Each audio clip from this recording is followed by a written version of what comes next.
So we have to know how to work with it. I'm really, really excited about some things that are happening with Saul Khan at Khan Academy. He's been just dedicated his life to learning, right? And an amazing man, and we're so fortunate to have him. And he's creating something called Conmigo. So he got with the OpenAI guys and took all of his information and fed it into the large language model, created a large language model out of his stuff. But it doesn't end there. He actually is creating the system, so that he wants every person to have a personal tutor for their whole life. You start when you're 5, 6 years old in first grade or something. You have a personal tutor, understands how you learn. Are you a visual learner? Are you memorize? How do you learn? It learns and it works with you to teach you. He also has a module for teachers. Like, how can you create education to be experiential? Education of all industries will change more than anything else in the next 10 years. We won't recognize education. You think about it, we've been teaching the same way since World War II. The teacher stands in front of a classroom, 200 kids in a college, teaching the same thing at the same pace. That's broken. That's so broken. Everyone learns differently. Everyone learns at a different pace. I wouldn't be surprised to see grades go away. It's just you progress as you progress. But I think the idea of experiential learning is, like, I think we were talking about this earlier, how in Conmigo you're going to be able to create experiences around learning. So you want to learn about gravity? Let's go interview Sir Isaac Newton. You can talk with him.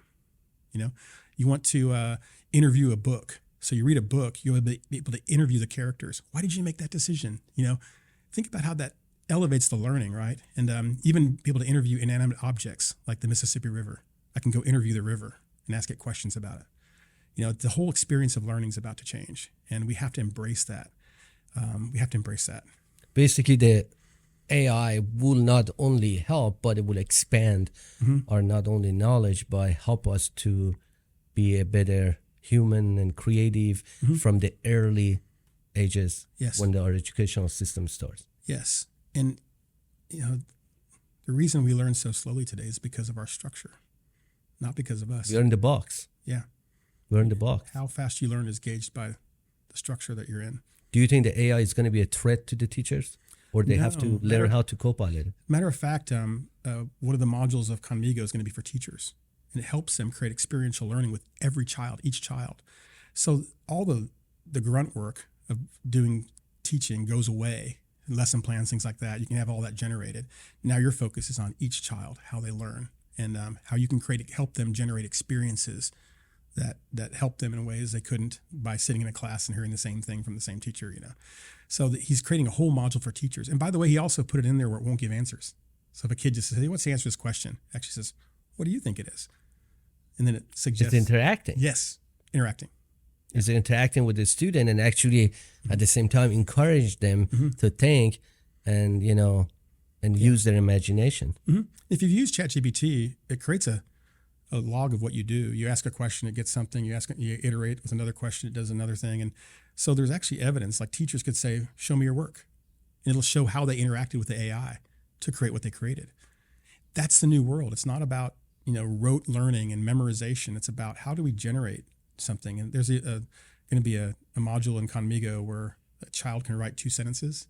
Then the AI will contribute and write 2 sentences, and the child will write another 2, and they contribute to write a story together. And then what is the point to having the books then?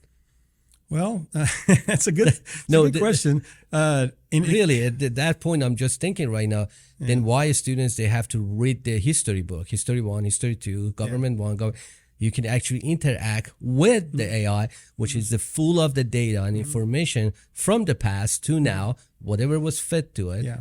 And then we can really interact with that rather than reading the whole book. Books might go away and might be replaced with experiential learning. Like in history, you would just go experience that, right? Go talk to a general that made an important decision and ask him why he did that, and it's this interactive dialogue with history as opposed to reading about it. And so they did some experiments with, I don't know if it was Conmigo or just Khan Academy, but in Africa, they took 18 some literate children, and they became literate in 18 months. Incredible. Wow. Incredible. And then how you think that as a whole, you're in the tech company and you interact with so many CEOs and the leaders, how we can all come together, not as a one, but kind of interact with each other and create a better better environment that everybody understand where we're going, because some of them are lost. Sometimes I feel I'm lost. That's a really good question, because I don't know that I know the answer. I know that the companies, let's talk about business for a second. The businesses that choose to augment their businesses and employees with AI will replace the ones that don't. I'll say that flat out. So it's not a choice anymore. Like, you need to evolve with this technology. Personal opinion. I won't say that's fact, but I think You think this is happening? it's absolutely happening. Yeah. And the potential is so great, right? And because, again, we were talking about job loss, right? The real thing is, what's next is about augmenting people. It's like, how can I help a person be better at what they do? Can I do the menial tasks and elevate what they do to build value at the company? And I think that's the thing, is how are we going to elevate with AI? So every job, I think 80% of jobs will change 20%. And I think the thing I read was 20% of the jobs will change 80%. Like, it's something crazy, you know?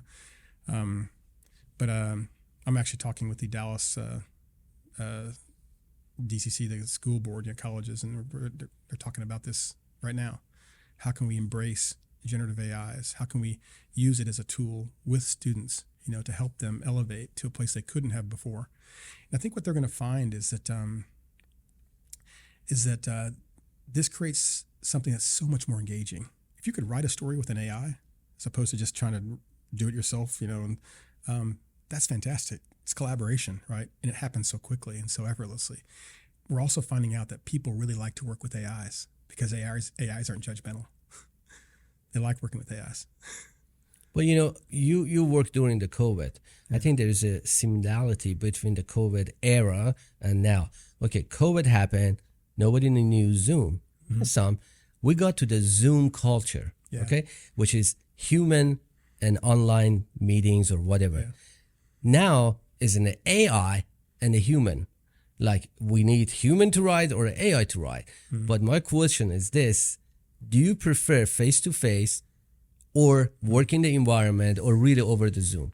You're running a big company, and how that's going to affect you. I'm a favor of face-to-face. Hey, I have a question. I get up because, we are in the office and we're not doing it remotely. That's right. And some people, they like that. It's exactly the same concept as, I think, like AI. I want to help it, write it, co-pilot. I'm going to just 100% be involved as a human.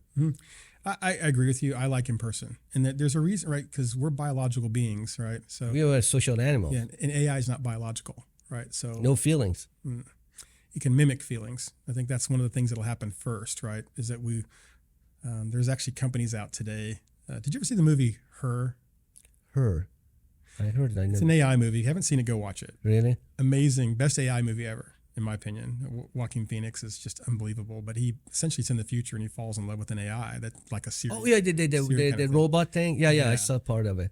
Well, that he doesn't have a feeling, and it starts, It's kind of happening now. Like, what we're finding out is that there's a company called Replica that's doing some amazing things with avatars, AI avatars, where you can build an avatar that becomes your friend, and they've had instances where the company scaled back what the avatar could do, and people freaked out. Like, wait, that's my friend. You can't take that away. Because we're finding out that people, because AI is not judgmental, actually really enjoy interacting with AI, and they'll open up more to an AI than they would to like a psychologist or something. So it is interesting. I don't know that we understand all that stuff yet. We're going to have to see what happens and see how it evolves. But we have to be careful in that evolution. That's probably my biggest concern. The reason that I ask you, for myself, I do calligraphy in canvas, and the feeling that when you get the brush in your hand and you stroke that brush and you get it to the ink and you write it and you listen to music in the background, that's a totally different feeling. But AI can do that too. I said, can you draw that? It's just, there's a line. I think there's a line that I don't think so AI can replace that. Maybe it's a little tiny line. Yeah, you're right. I think AIs can mimic things. They can mimic feelings. I was at a conference once where there's a guy backstage, and we were talking. He'd built an AI for Texas Hold'em. Poker, and he made a claim that it could bluff, and I kind of called bullshit on him in the back. I said, it's not bluffing. He said, yes, it is. Because this AI watched a bunch of hands being played and it could figure out how to mimic bluffing. And I said, you're mimicking bluffing. It's not bluffing. Bluffing is I can look at you, your eyes are moving around, your heartbeat's changed. It's biological. And he finally agreed that, yeah, it's mimicking bluffing. So the problem is, at what point is it good enough? If an AI can mimic love, can mimic an emotion, is that good enough? Or do you play poker with you? Yeah. Like you sit down and play poker with a robot. Well, and we saw what happened with Google, right? They created AlphaGo. So if you don't know about Go, it's this game that it plays on a board, looks like a checkerboard, but you use stones, you move stones around. But in the game of Go, there are more possible moves than there are atoms in the universe. Wow. Complex, right? So the big breakthrough in Google in 2017 was AlphaGo, where it figured out how to play the game. Because at this point, you can't teach a game that complex. It would take thousands of years for us to teach. You're absolutely right. So the only way it could learn is by playing itself in a couple thousand games, just playing itself in a game.